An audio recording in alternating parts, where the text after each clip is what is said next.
Star Wars, one of the most successful franchises in existence. If you like it or don't like it, if you have watched it or have not watched it, it doesn't really matter. You know the movies exist and you probably know at least one meme. For example, Hallo, wie geht's denn so? or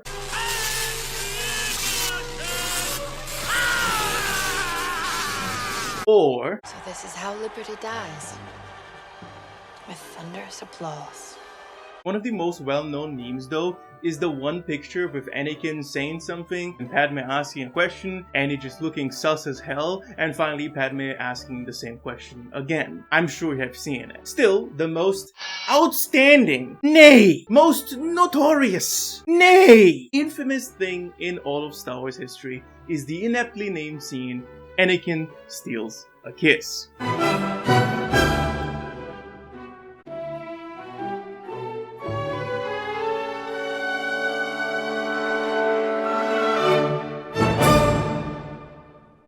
So, quick recap for everyone that has never watched Star Wars. A long time ago, in a galaxy far away, existed a republic. Its protectors is a religious cult named the Jedi Order. We will come back to this later. Also, subscribe with notifications on. Thank you. I also have a Patreon and a Ko-Fi if you want to give me money without having to subscribe. So, yeah, go there. Do that. Thanks. But first, I need to introduce the two most important characters in Star Wars, starting with Anakin Skywalker. A young slave, born without a father and raised on the desert planet Tatooine. Young Annie would eventually meet some Jedi, be freed and indoctrinated into the cult, leaving his mother behind without the possibility to ever see her again. Our second most important character is Padme Amidala, elected queen of the luscious planet of Naboo. She will be the youngest queen of Naboo to ever be elected and would later on serve as a senator on the Republic Council. In Star Wars The Phantom Menace, Anakin, here 9 years old, saves the stranded Padme, here 14 years old, by winning a race. It is not entirely clear if Anakin falls in love with Padme, but he's definitely enamored with her, asking, Are you an angel? He's then freed by the two Jedi, Obi-Wan Kenobi and Qui-Gon Jinn. Late in the movie, he manages to destroy a battle station, saving Naboo in the process. As you can see, Padme has almost a double life path with Anakin, and it wouldn't be surprising if she never forgot him for the rest of her life. Important to note here that she also received a little token from Anakin when he left. Now we found ourselves in the second movie, Star Wars Attack of the Clones. Padme Amidala is on her way to the Republic Senate, and an attempt on her life is made. This leads to Chancellor Palpatine to ask protection for Padme from the Jedi Council. So, two Jedi are dispatched to protect her, those being Anakin and Obi-Wan. It's been 10 years since we last seen these characters, and Anakin is now a very powerful Jedi apprentice, or Padawan. The dialogue in these scenes leading up to the moment I want to discuss have a baseline problem that they are clunky, which sometimes works into the scene's favor and sometimes it doesn't. Here's an example. When Anakin and Padme meet for the first time after 10 years, Padme remarks how he has grown and Anakin says, So have you grown more beautiful, I mean. Which is an incredibly smooth line befitting someone that is clearly in love, or to be more precise, obsessed with Padme, but then he continues. Well, for a senator, I mean. Making the whole encounter awkward, which also fits the character because he is 19 years old and he was taught in the Jedi Temple since he was 9. The Jedi are a highly restrictive religious group that fears attachments towards others because love can lead towards all sorts of negative feelings, opening the path to the dark side of the Force, which would in turn corrupt the Jedi and turn them into evil Siths. To say that the Jedi have a very toxic relationship with feelings is an understatement. Their goal is to suppress, if not outright just ignore, all of your feelings and act as if those things don't exist. So, Anakin not knowing how to express feelings towards other people without stumbling is pretty much in line with how the Jedi would act. An awkward, bumbling fool. On the other hand, we have Padme, a person that was groomed to be queen before she reached the age of 14. She being unable to show emotions outright or hiding it makes a lot of sense. Unfortunately, the dialogue in this scene is not only clunky, but also goes against the persona. After Anakin stops being awkward for a moment, Padme responds with, And he'll always be that little boy I knew on Tatooine. First, grammatics.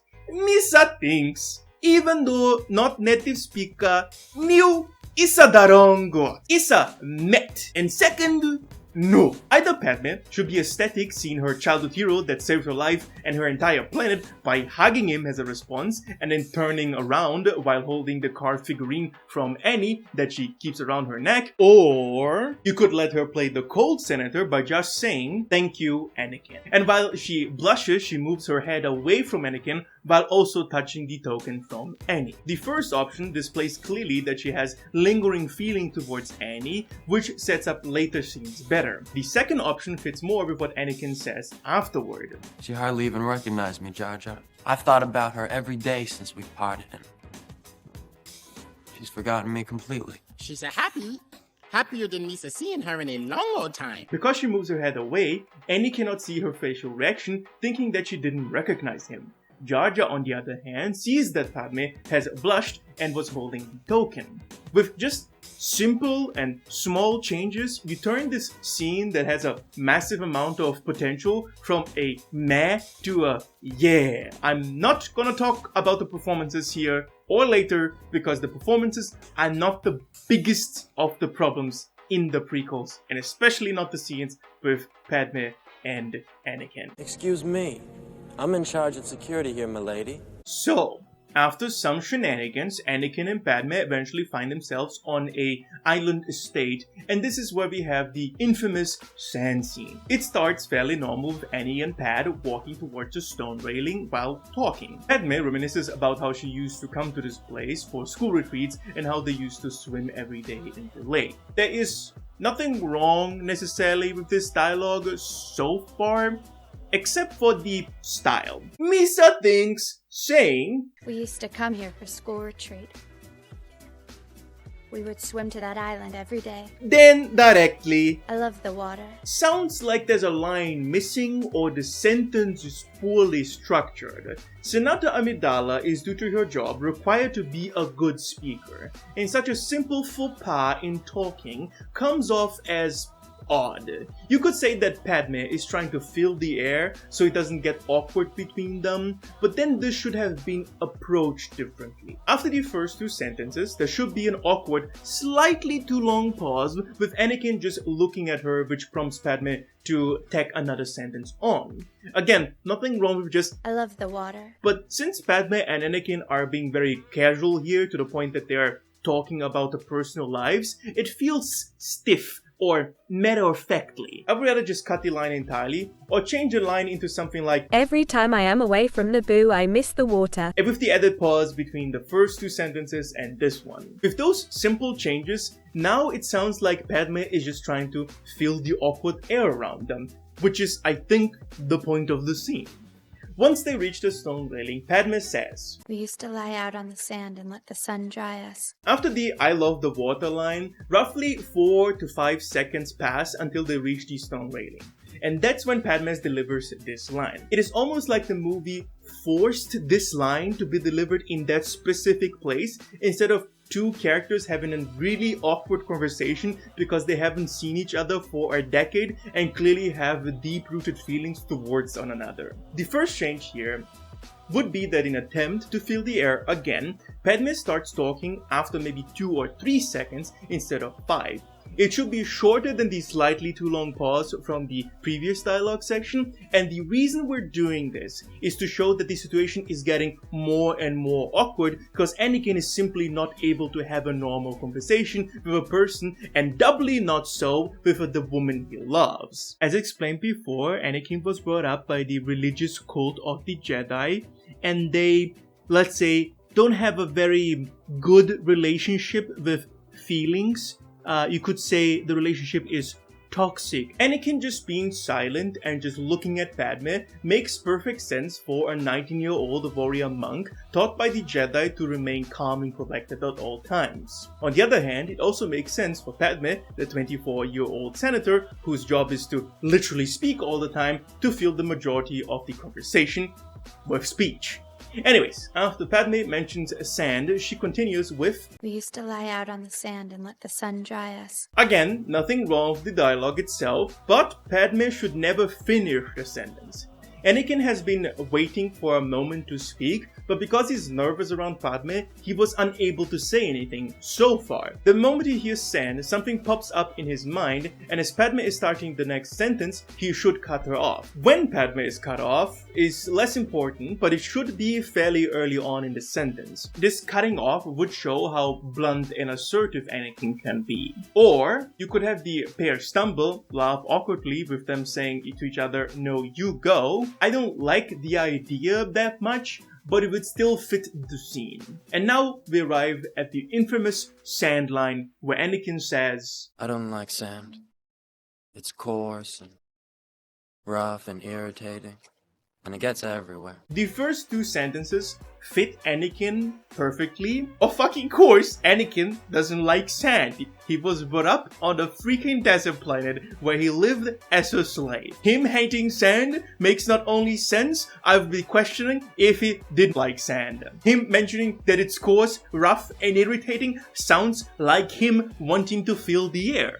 Again, what is missing here is a pause. While there is a slight pause between the first two sentences with Padme looking towards Anakin, it's not too long as to be awkward. If Anakin made a slightly too long pause with Padme opening her mouth to say something, it would show how awkward these two are around each other. While I don't like the delivery necessarily, I still think it fits the character of Anakin. He's supposed to be a calm and collected Jedi, so him delivering the lines more flatly without tonal inclinations still makes a lot of sense. Funny enough, afterwards there's a pause that is almost too long but not long enough to be awkward. Though it doesn't matter because I have no idea what the fuck Annie is going on about. Not like here is clearly referring to Padme because afterwards he starts touching her, but it would be much better if he just say, not like you. You are smooth. You are soft. This will make the conversation even more awkward, which is clearly the point of this scene. So, after Anakin starts to touch Padme, she turns towards him, and again, why is she turning towards him? It would make more sense if she first turned away from him, with us seeing her blush, with a slight anguish in her facial expression, and when she turns to Anakin, she looks at him and he's smiling, and is slowly going for the kiss, like the original scene. I'm constructing it this way because later on we see that Anakin really wants to be with Padme, but Padme fears the consequences of their love. So her having reservations makes a lot of sense, not only in this scene, but in others as well.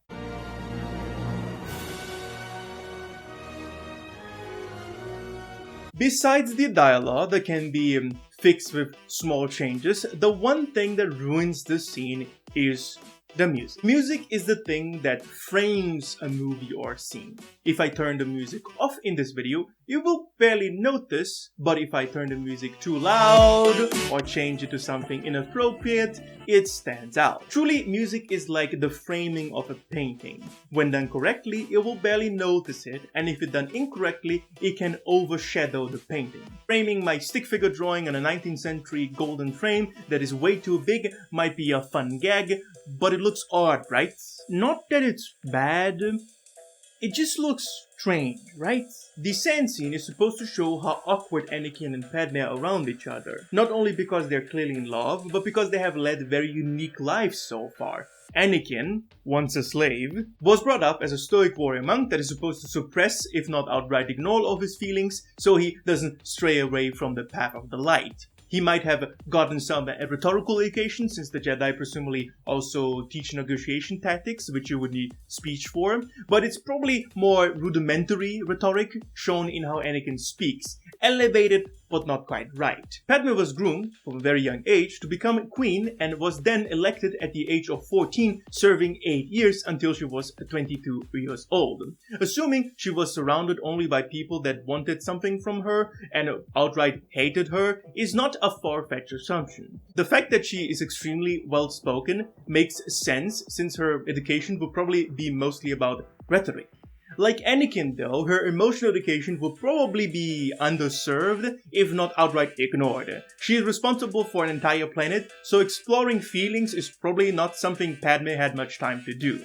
Now we have two highly educated adults that have a very strong bond because Anakin thinks Padme is an angel and Padme was saved by Anakin twice, but they are completely emotionally inept. Their conversations being awkward should be the standard. In this movie, most of the interactions should be very awkward to the point that you're physically cringing. I mean that kind of cringe that has a slight pressure around your chest area. You should feel secondhand embarrassment every time they talk to each other and try to be romantic. Unfortunately, this scene is framed by this epic romantic music. For example, Not like here. Here everything is soft and smooth. now listen to the scene without music. Not like here. Here everything is soft and smooth.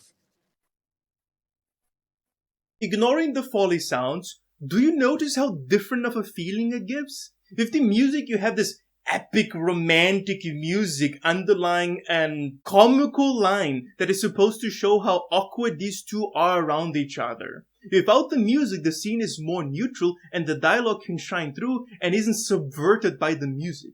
Now, listen to the scene with comedic music. Not like here. Here everything is soft and smooth. Unfortunately, I'm not a musician, so I can't write an orchestral piece that is supposed to be awkward and comedic. Still, did you notice how much difference the music makes in the scene? While not perfect, the music I chose is not clashing as much with the scene itself. The epic orchestral romance music is of course fitted to the scene, but it makes that scene itself comedic instead of underlying that the scene is supposed to be comedic or awkward. We're laughing at the scene and not with the scene. Don't be afraid. I'm not afraid to die.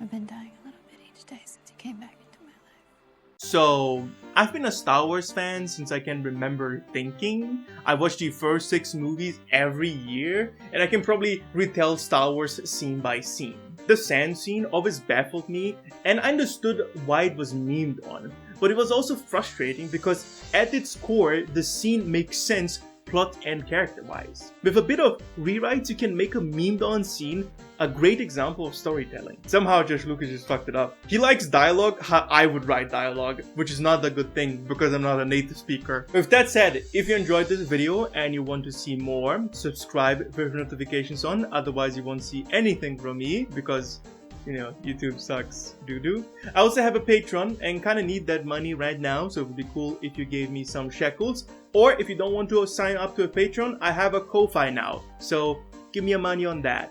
Anyways, take care of yourselves and have a nice, wonderful day. Finger, finger, finger.